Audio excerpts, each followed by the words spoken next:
Hey, my name is Attorney Walter Rudolph Hnot III. I'm with Disability Resolution PA. What we're going to be doing today is going through basically a question that was asked. Should the SSA have to call attorneys before scheduling hearings? Okay. We're going to go through the answer. If you don't know who I am, that's fine. Just watch one of my zillions of videos that I have up. You'll get to check them out. I have more Social Security disability tutorial videos than any other attorney or human being on earth. So if you don't know me, that's probably a little bit surprising at this point. All right, my name's Attorney Walter Hnot. I'm with Disability Resolution PA. Let's go ahead and begin.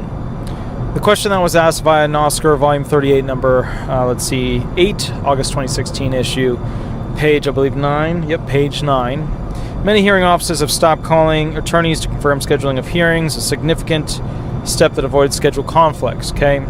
The SSA's response, which always falls into the usual thing that I find, which is that they give a rule, then they basically go on to the next thing, which is quasi-analysis / answer, and then finally they conclude with, if there's still a problem, you can use this option, so conclusion / final answer. The rule, their response is the following. Halex I-2-3-10 provides that hearing office staff will generally contact hearing participants to ascertain availability before scheduling a hearing.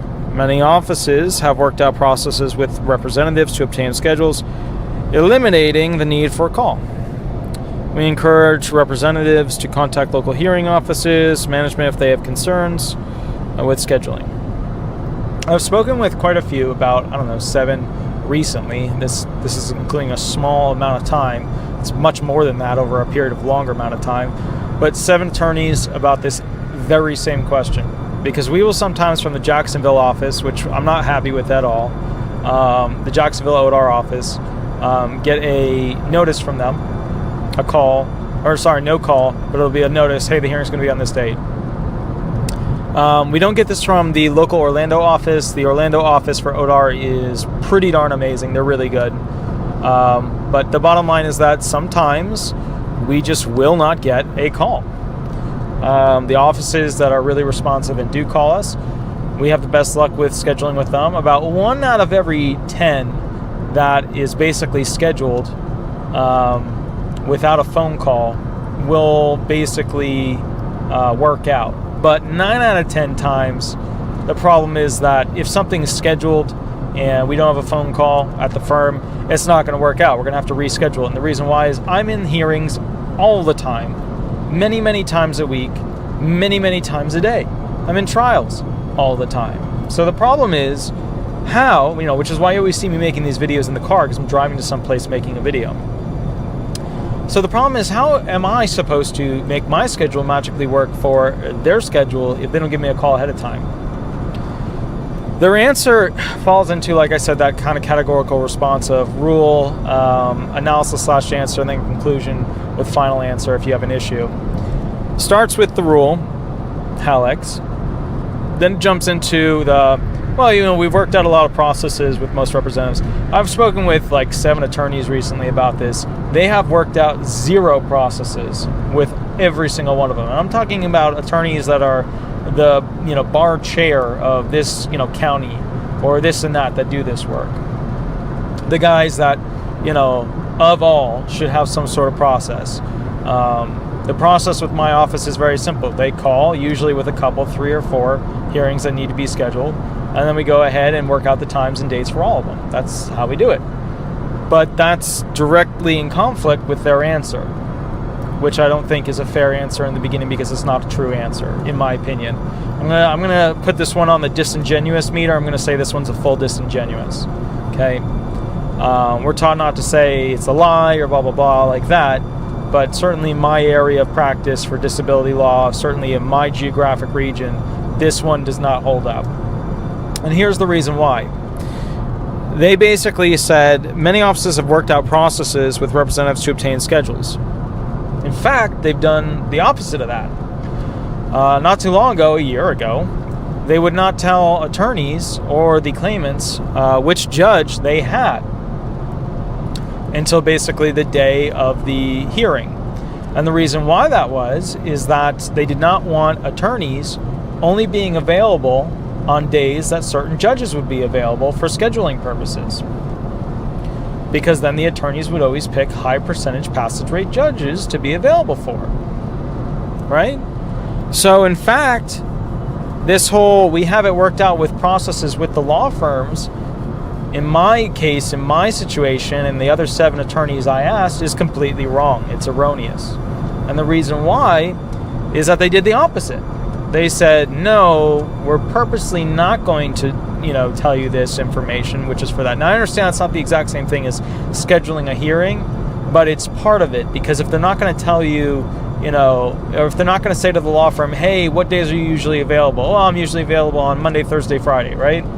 If they're not allowing you to just choose those, because the attorney would then likely choose the days that the highest passage rate ALJs would be available, then there literally wouldn't be processes by which they would automatically know. Because think about it, what would the process be? Maybe an email with 3, options to choose from, or something like that. This is what I recommend to the SSA. Create an automatic call system that calls our office and gives us 3 times, 3 dates in which a claimant or multiple claimants could be scheduled. That's fine. That's totally simple and straightforward, right? That's a good deal. Or do an email. Hey, we need such and such, availability for around this time for this, right? That's it. That would work fine. But we don't have that. And classic thing with one of these SSA answers is that they'll say, hey, we have these processes. There's no processes that I've come across. And, but if there's a problem, hey, contact the manager of the ODAR office. So essentially, if there is a process, contact the manager of the local ODAR office. If there is no process, contact the manager of the local ODAR office. My point to you is this. When I read this, I thought, same thing as per the usual. Shrug the shoulders, smile with one of those half, kind of smiles, and realize, here we go, it's another governmental answer. We have processes put in place. Well, the process is that usually they'll call with multiple times as options. That system works. Why have we not made this the SSA has to call the representatives ahead of time? And if within so many days they don't get a response, they can just go ahead and set it for whatever they like. Why have we not done this? The claimants half the time don't have some sort of important meeting because most of them aren't working at that point because they've been waiting so long and they're so disabled that they can't do anything. The representatives have tons of hearings, trials, all that stuff. All these attorneys have to be somewhere all the time. So why don't we change the rule? Here it is, HALEX I-2-3-10, to say that, yes, the SSA has to call the representative. Why don't we change that law to be that? It makes more sense. Most of the SSA is doing that already. I've had a bunch of them from the ODAR Jacksonville office where they'll say, they'll just get a letter in the mail, hey, it's on such and such day, such and such time. My thing is this. Let's make this system straightforward, simple, and I know it can't be simple because, there's zillions of listings, griddings, vocational allowance potentials, all this stuff. I mean, the DOT, to rewrite that thing would be just, it would be a miserable experience, right? But we don't have it down yet. Communication. Another thing I want to pick on real quick is the whole communication factor. How does the Social Security Administration not utilize mass email or lots of email? Why are we still having them send us tons and tons of letters? I understand that it, basically props up the, U.S. Post Office because all those SSA letters that go out, they utilize another governmental agency, which is the U.S. Post Office. And I get that. That's fine. But at some point, we need to sit back and realize that we are wasting paper, we are wasting forests, we are wasting stamps with ink, we are wasting a lot. The only thing it does is create jobs for the U.S. Post Office. Granted, we need the U.S. Post Office system. Should we be using the Social Security Administration, to bolster the post office? Well, we're in a complete depression right now as of 2016, so maybe. But let's get a plan together where we can go ahead and take steps to reduce the amount of actual, stamp and letter that we have to use with the Social Security Administration. That's another simple thing we could change. Just like this, it's another simple thing we could change. Have them call.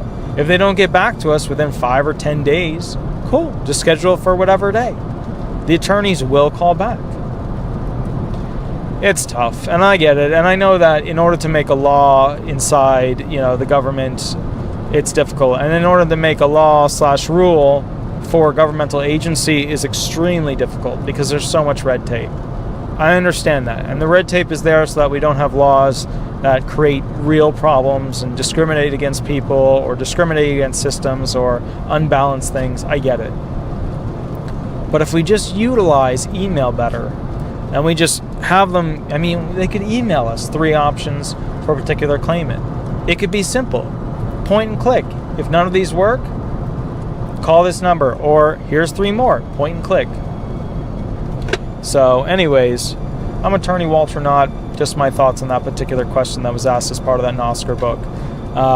If you have a question or you want the most up-to-date information, that's fine. Give me a call. We don't do customized videos. We do general video tutorial responses. So if you want something explained to you in detail specific for your claim, go ahead and make sure you shoot me an email or give me a call. Don't post stuff in the stuff under these questions because I don't want you putting your stuff out there. All right? Have an absolutely wonderful day, and we'll go from there. Thanks so much. Bye-bye.